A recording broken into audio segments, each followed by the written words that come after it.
Oh man, that was 7 minutes of me trying to figure out what I was doing. I totally failed. Um, Man, the buttons weren't where I expected them to be, so I'm sorry about if y'all were out there waiting. Um, Welcome to episode 7 of Josh Says Mean Things. We're off to a little bit of a late start today. I apologize for that. But I don't know, something wasn't working, and it was trying to kick me out to a different browser, and I couldn't get the streaming software to connect to the YouTube software. So, boo on me. I'm sorry if sorry about that for those of y'all that were out there waiting. So this is another episode where we take your our Patreon live submissions and talk about them live, and it's just a big image review show. And we like to have a lot of fun with that. So today we're going to go ahead and get started since we already kind of missed everything. And I think this episode is best summed up as hands. We're going to be talking a lot about hands today and hand placement, posing your models, posing all of that. So yeah, let's just go ahead and kind of get right into it. So this is one of our submissions from one of our newer patrons, Miss Maddie. I really love the expression and the face of our subject here. I think the flash did a lot of good work. I think it's on camera flash, but it did good work in that it focuses your eye into her face, right? So it's the brightest part of of the frame, and so that's where your eye's going. And I think the flash worked well there. It kind of gives it kind of that nice fashion look. Here's a couple things though that I would work to improve on. One, that the lines of the yellow wall are kind of diagonal. And so we'd want to straighten those up. You'll see that in some other images coming forward where those lines are starting to converge down instead of staying straight. The other thing, we have this thing behind her head, and that corner of it is just right in the center of her head. And so if she was maybe 6 inches to the left, where that was a little bit more off center, where that line isn't coming right through her head, right? Because it's a little bit distracting. Also, her hands are nice, but imagine if they were a little bit more forward instead of close. I think that would have elongated her body and made it look a little bit more, would have been a little bit more flattering, right? Those hands are in tight, everything kind of gets scrunched up. But if we elongate our arms for our poses, it allows us to really kind of show off, people's bodies in a more positive way. But I do love the expression. I think the flash working is, hey Bryan, what's up, man? I think the expression is good, the moment's good, and I think the flash is doing good work here. There's just some geometrical things, especially just the converging lines in the wall. In Lightroom, you can go to the transform tool, and there's an auto tool and there's a guided tool. I would try auto if that works great. If not, go to guided, and you can draw kind of those two lines down, and then it'll flatten it out. So those would be my fixes for this one. But good expression, good moment, good flash. Just work on some of those little technical things. So, all right, let's see what we got next here. See if my slideshow is going to work. All right, here we go. This one's from our another one of our patrons, Miss Ronnie Duke. There's some stuff going on here. Again, we kind of have all these lines fading away from us, right? They're kind of running away, and then we have this kind of found object. The thing I do really like about this photo is kind of that dappled light. There's hot spots, but not in an annoying way. They're nice hot spots kind of all around this subject, and I think that kind of works to kind of frame the interesting part of this photo with light. And I think that's a very interesting way of doing it, right? That we kind of have a halo of hot spots around this kind of central figure there. I would have, to me, it feels like it's falling away a little bit. I would have rotated it a little bit where the thing laying against the wall is more straight, and let the lines be a little bit more diagonal. I think we could have created more triangles with those background lines instead of rectangles. So if we'd have straightened up the photo where the thing laying against it was straight, and then it changes those rectangles in our photo into triangles, and I think that would be a more interesting way to do it. Something else to play with, Lightroom, kind of a radial clarity brush. So we could have made the that central figure and added clarity there, and let the wood grain kind of smooth out from there. So if we'd have dragged an oval around that central area and given it more texture and clarity, but then let it fade away. So we can use sharpness and clarity as a way to draw attention to what we want you to see. I think that could have been an interesting way to kind of give a little bit more to this photo. So yeah, good job, Ronnie. Keep shooting. All right. So when I saw this thumbnail, I only saw like a fourth of this photo. I'm not sure how this was done. This feels more like a panorama, maybe. Panoramas are actually something I've been working on lately, both in astrophotography panorama, and we've been working on doing like group composites. And I don't know that this is a group composite. This is from our good friends, the Buntons, Evelyn and Bill here. And so, you know, I think this is good. This is harder to do than you think, right? Getting, I don't know, 30 people all looking at the camera at one time, right? Kind of that nice panorama crop. So it's a cool moment. I'm trying to look for faces to see if anybody jumped in multiple times. But something to think about if you're working on workflows, learning how to do panoramas as a way to solve for a big group of photo in a small room, right? Maybe you shoot half the frame with, you know, half the group with one frame and half the group with the other, and then combine those in post. That can be a way to kind of get around some physical limitations you might have during a shoot. And then learning how to do group composites. I think that can be a very good way to enhance your skills and perhaps make more money with your photography, is that if that's something that you can regularly pull off, either with lighting or just tripods or however you're doing it. We have a post about doing that on our Patreon feed if you want to take a look at it. But yeah, I just think it's something that gets a lot of visual impact, and it can really make a large group of people really happy, and a way to create sellable photos. The thing I would fix in this, there's a lot of people not looking at the camera. There's some people who clearly didn't want to be in this photo, and that's always tough to deal with.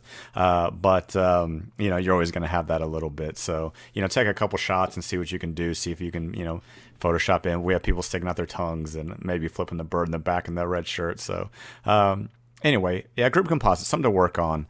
I think it's always something fun to try and do. All right. Oh, going the wrong way. Let's go. Nope. There we go. All right. This is from our very first patron, Miss Betty Jean Bell. She was also the first guest on our initial podcast, the Make podcast. And I've been cajoling her and trying to get photos submitted. And I finally did. I finally got her to submit a photo. Betty Jean and I met she came to one of my lighting workshops at Precision Camera, where we do all the crazy gelled off camera lights, and it's just something that kind of resonated with her. And so we have this cool like purple gel in the back, and then we have another color where we're shooting through a plant to give different textures on the face. And so we have like a purple and a warm, and we have different things going on. And I love this expression where she's not necessarily looking at the camera, but kind of that like far away, like maybe I will, maybe I won't kind of expression. A couple things, though. We're going to talk about hands a lot today. Like 10 more pixels. 10 more pixels shifted down from the top of her head down to where her fingernails aren't chopped off. All right. Those little bitty details go a long way in kind of selling the rest of the photo. The other thing that I would do, again, a radial brush with a little bit of highlight negative or a little bit of exposure negative. And I think if we could have broadened, that's not a word. If we can bring down the exposure on that plant in the foreground, still have it there, but just bring it down a little bit to where you want to go to her face first, where that green isn't so bright. I really love everything. There's also kind of a little orange strip just off to the side. I'd clone that out. It's just distracting. It's too much the same color as the skin, and so it makes it look like there's another arm floating there. We don't want 3 arms, unless we're watching Total Recall, and then we do want 3 arms. So yeah, you know, just bring down those foreground elements just a little bit. I would also maybe bring down the brightness on her front hand, just so that we finish up at her face, right? So that all the things that surround her face inform and let your eye go to the brightest part, which is kind of that cheekbone, eye, mouth area. And that's where eye wants to go. We want to go to faces. We want to go to what's in focus. And so bring everything else down as a way to support that central part. Yeah. So thank you for the submission. I really love the colors. This is right up my alley, right? Very gelled and very crazy. That's the kind of things I love. Oh, you know, we didn't get the chat widget going.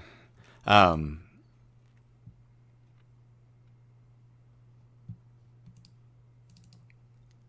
can't get chat. Man, I can't get anything going on today. I couldn't get anything. I am so sorry. Those weren't arms. Yeah. I struggled today, man. I'll tell you what. I tried to get my Canon camera, how we've used for the last 3 times, and it was just like resetting on me. I don't know what was going on. Full battery, and it was just flipping on and off, flipping on and off, flipping on and off. So we're on our backup webcam here right now, and it's nice and wide, which I don't want because now you can see into my front office, which isn't that great. It's also where my kids are. So, anyway, just struggling. We're on the struggle bus today. It's okay. But anyway, I really love this photo. I love the gelled. I think that purple in the back really helps sell this photo in a way that just one light wouldn't. Yeah, so good job. And now let's see if we can get... Hey, look at that. All right, here's from Miss Tiffany.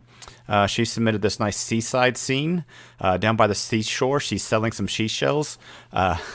So I think this photo has a couple good things working for it. We have the warmth of the texture, the ropes, the metal, the rust against that kind of turquoise, you know, into the night kind of blue. So we naturally have this very orange blue contrast going on. And if you squint your eyes and don't look at the details, right, it's very pleasing to have a glob of orange and a glob of blue in a photo.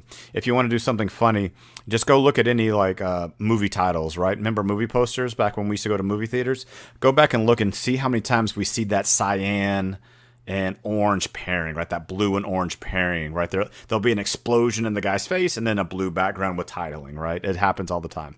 So this is a good example of that. Also, there's a lot of good texture here, right? We have the rust of the metal, we have the rope, and we have 3 different colors rope. So we have 1, 2, 3 rope, we have 1, 2, 3 rust. So we're working in rule of odds. So if you remember, the rule of odds says that odds are interesting, evens aren't. So if you want to make something more interesting, give it an odd number of objects, right? If you're doing food photography and you want to do muffins, you want to have 1, 3, or 5, not 2, 4, 6, okay?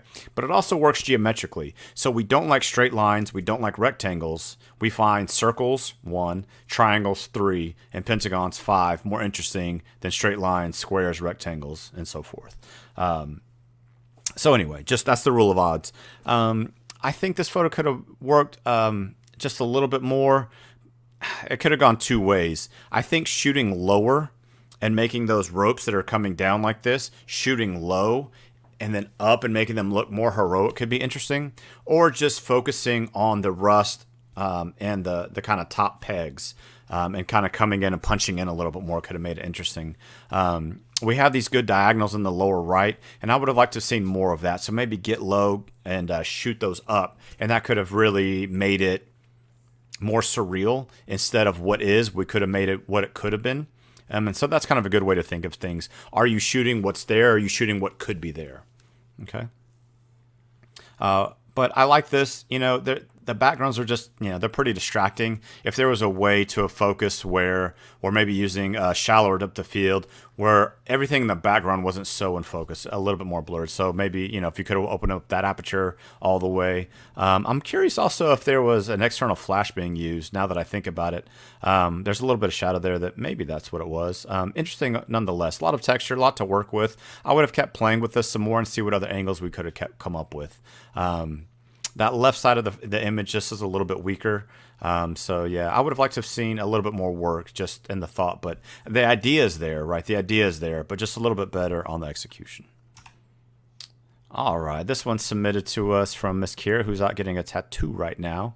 And this is taken at one of our favorite spots, Enchanted Rock. Great place to do engagement photos, great place to do astrophotography, great place to do landscape photography.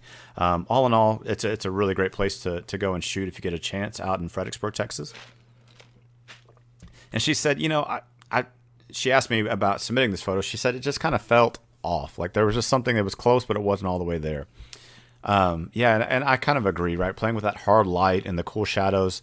I think the thing that bothers me most about this photo is the bottom of it.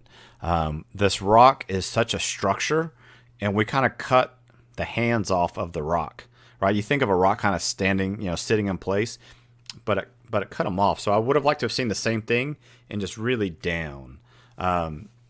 I get trying to show them small and have this big vastness of blue sky, right? So we have, again, that warmth, right? That blue of the sky, the warmth of that pink granite.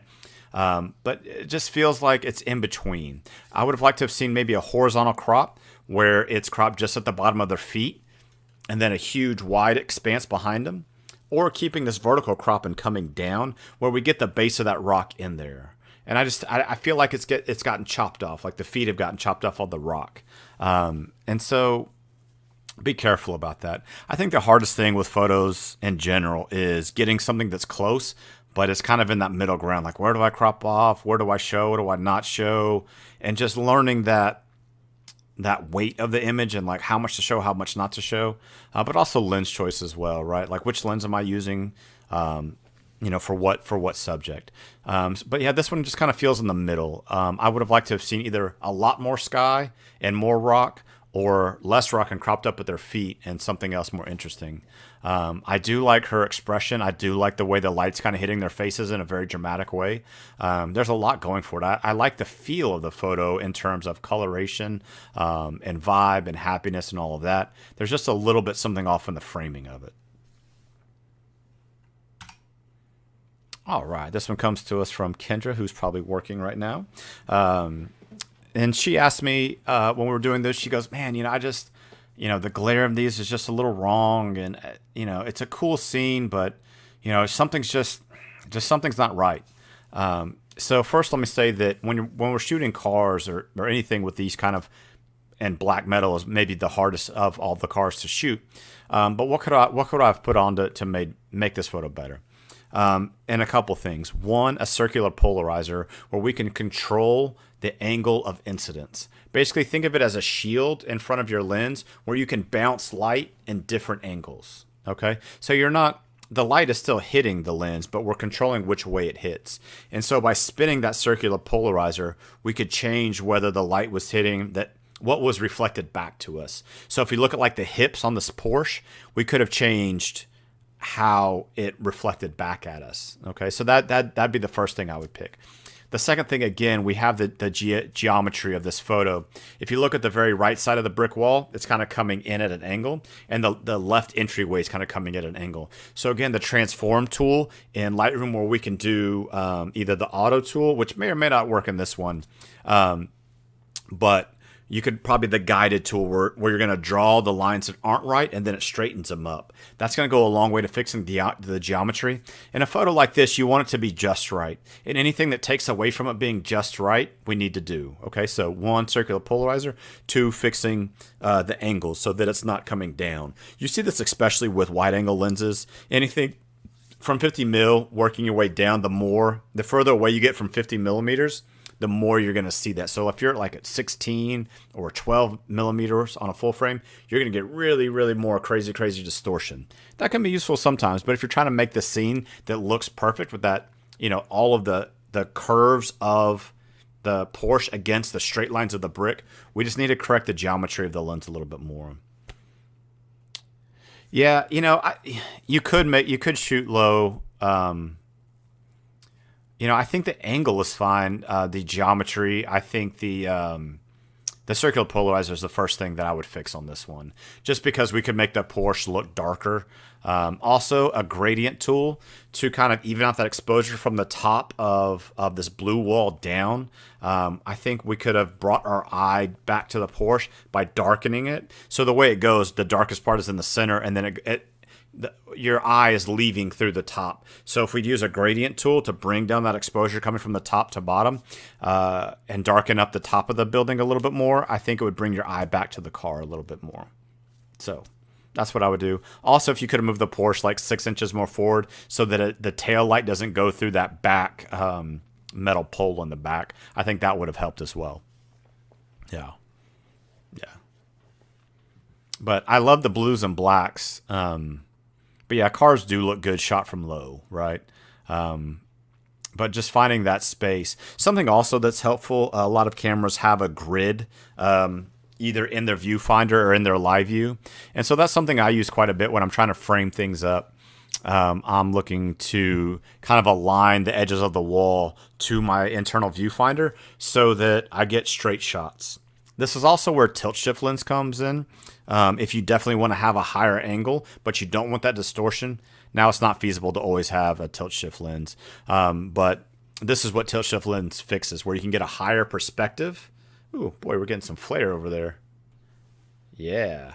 You can get a higher perspective and still correct for the perspective. And in fact, Nikon calls them PC. Instead of tilt shift, they call them perspective control lenses. So if that's something you're more interested in, let me know. We can talk more about that. But this is how you get that higher angle by still keeping your verticals. You can do it in software. Just know that you're going to lose a lot of pixels to have enough to correct for. So again, if you can get it right in camera, great. Tilt shift lenses are cool. They're expensive. They're main focus. But if you absolutely need them, they're the thing that does that job. All right, this is from Miss Rachel Hall. What's up, Rachel? I love a lot about this photo. I think the colors are really well done.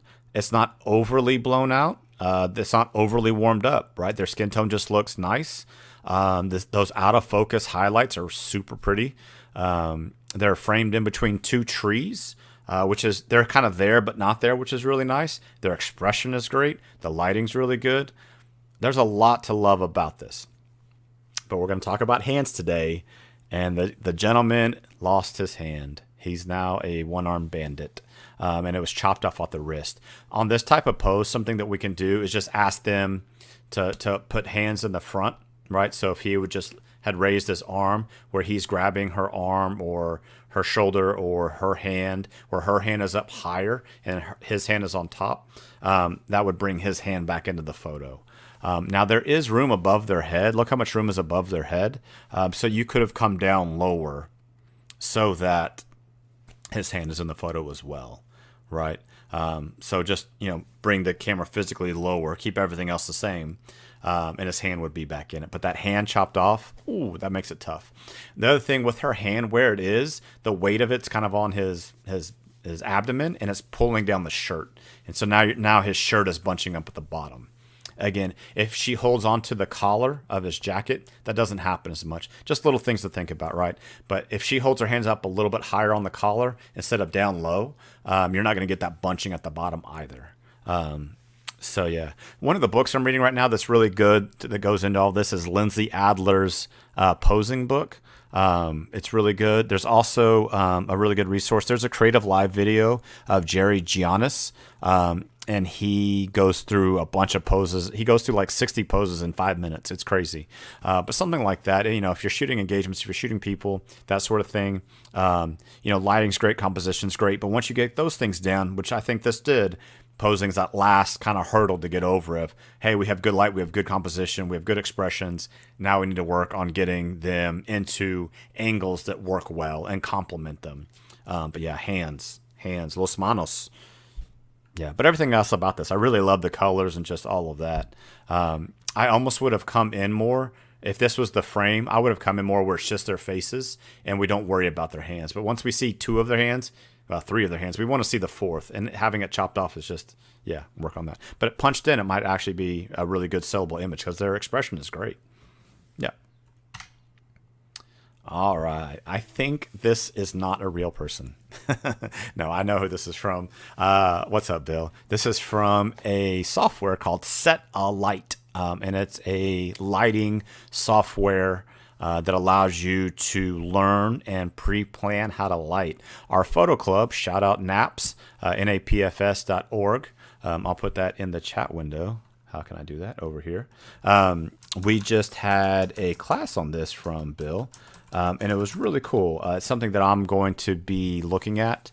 And it's a way to pre-plan or to experiment with how lighting works together. And so this is kind of a clamshell, I'm guessing, or maybe a over-under with a little bit of a backlight in the background.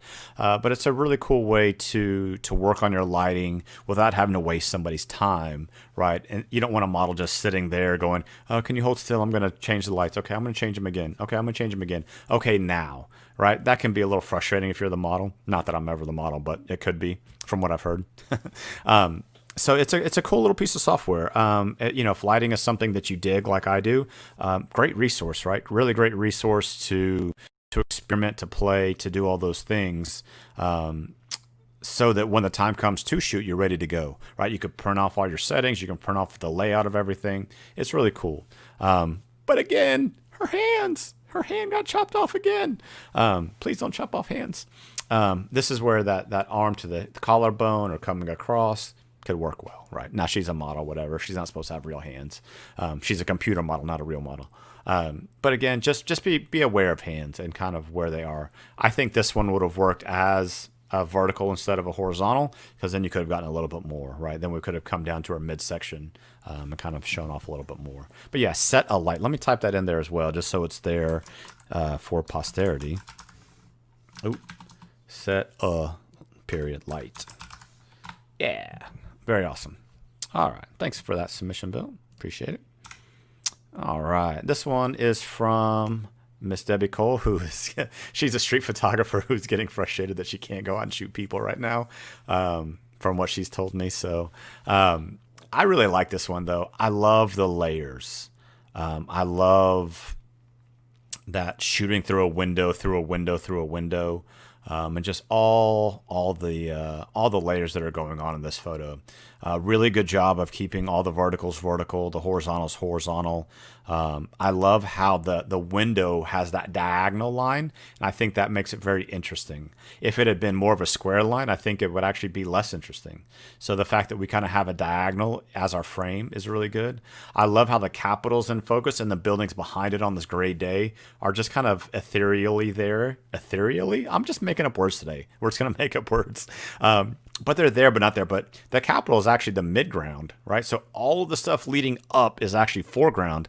The Capitals are middle ground. And then those buildings behind it are actually our background. So I think it's very cool showing a moment in time in Austin as things are being constructed, right? Imagine how cool this photo is going to be in 20 years when that building's there. You won't be able to get this photo, right? The building will be in this spot. And so I think as a historical document, it's good. But I also just think as a photo, it's good, right? We have these really cool layers. We also have this blue netting kind of throughout the scene with this orange work equipment. So we have, again, a blue-orange contrast on a very gray, cloudy day. So I think that works pretty well. The one thing I would fix, Debbie, right above the Capitol, there's a big dust spot, which is kind of a center point, right? The Capitol's that main center point of the whole frame. And then just above it, there's that little center point. Man, the clone stamp tool or the spot healing brush, take that out. And I think that this image goes up another level. But just paying attention to those little details really goes up. I like that the white out of focus area in the front, the foreground is kind of dirty against the clean background behind of the fog.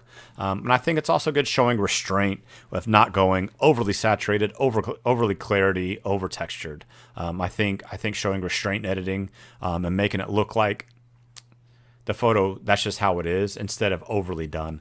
I always want more from things, and so I have a tendency to over crank my images. I always have to remind myself to bring it back just a little bit.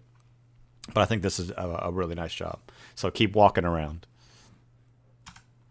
All right, Mr. Bryan. This photo is so close to being perfect. So close. This close. Again, hands. Like 1,000th of a second after this photo, where he's completely in the negative space of the overpass. And I think it takes it to another level.